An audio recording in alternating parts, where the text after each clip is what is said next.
Kita harus pahami Batam itu walaupun hampir 6 triliun APBN, APBD, tapi dia punya penduduk 1,2 juta. Ya. Lebih besar, masalahnya lebih complicated dibandingkan ngurus Tanjung Pinang yang 260 ribu sama Tanjung Bintan yang 100 ribuan atau Natuna yang 70 ribu gitu ya. Jadi besarnya anggaran iya, masalahnya juga besar gitu. Batam itu pesatnya di tangan Rudi ketika mulai digabungkan. Ex officio ya. Ex officio di PP 62 tahun 2019.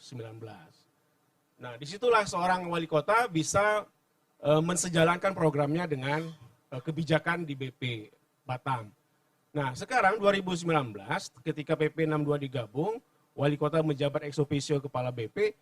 Nah, seorang Rudi bisa menggabungkan dua mesin menjadi satu. Itulah saya kira kelebihan dia untuk infrastrukturnya di gas, sarana publiknya di pemerintahan juga sama-sama jalan.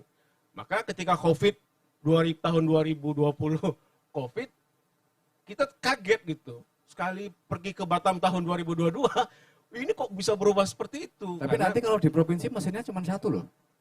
Provinsi itu ada APBD Tanjung Pinang 1 triliun, APBD Bintan 1 triliun, APBD Kepri 6-7 triliun. Ya.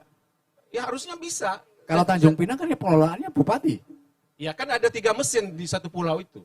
Bayangkan ya, 3 mesin APBD di satu pulau itu.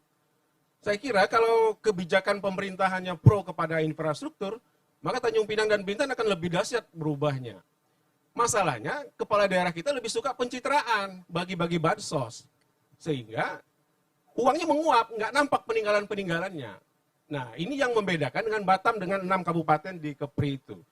Batam dikejarnya fisik infrastruktur seperti Jokowi mengejar jalan tol, bendungan dan jalan-jalan raya.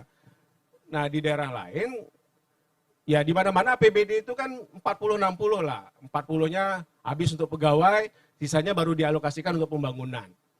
Nah, di Batam itu yang kita lihat nampak pembangunannya karena saya pikir itu ketegasan seorang leadernya.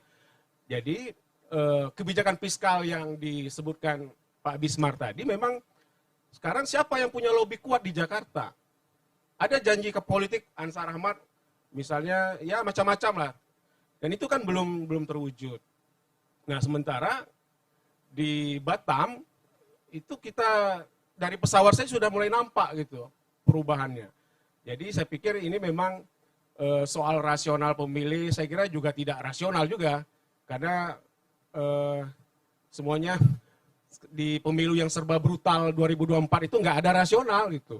Orang yang harusnya terpilih juga nggak terpilih. Pertandingan politik di Kepri bukan lagi di Batam kalau saya ya. Bukan di Batam ya? Nggak di Batam, karena di Batam tuh saya kira udah ini punyanya Rudi gitu, di Batam. Sama Ansar mengaku punyanya Bintan gitu. Nah kalau saya melihat Batam itu punyanya Rudi, jadi pertempurannya di Pulau Bintan sebenarnya. Apakah Rudi bisa menjebol Pulau Bintan, Tanjung Pinang dengan kota Tanjung Pinang, atau Ansar bisa menjebol Pulau Batam? Ya. Kalau Karimun, Lingga, Anambas, Natuna itu kan mengikut saja dia, karena akan imbang lah ya. Jadi pertempuran sebenarnya Pulau Bintan. Kalau Ansar kalah di Pulau Bintan, atau Rudi menang tipis di Pulau Bintan, pilkada selesai. Tapi kalau Ansar menang banyak, kalah tipis di Pulau Batam, menang banyak di Pulau Bintan, selesai juga pilkada.